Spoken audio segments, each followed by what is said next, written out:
মানুষ 50 টাকার তালার উপর ভরসা করে লাখ টাকার জিনিস রেখে দেয়, কিন্তু লাখ টাকার একজন মানুষের উপর ভরসা করে 50 টাকার জিনিসও রাখতে পারে না। যখন বিশ্বাস কমে গেল তখন দরজার জন্ম হলো, আর যখন বিশ্বাস ভেঙে গেল তখন তালার জন্ম হলো, আর যখন বিশ্বাস একেবারেই শেষ হয়ে গেল তখন সিসিটিভির জন্ম হলো।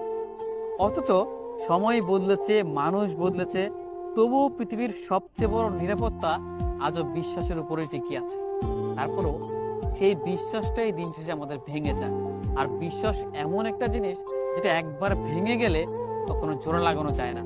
ভাঙা কাজ যেমন করে ভেঙে গেলে জোড়া লাগানো যায় না ঠিক আগের মতো, ঠিক তেমনি ভাবে যদি বিশ্বাস কোনো কিছুর প্রতি বা কোনো মানুষের প্রতি ভেঙে যায়, তবে সেটা যেই হোক না কেন, যেই জিনিসই হোক না কেন, আর কখনোই সেটা জোড়া লাগানো সম্ভব না।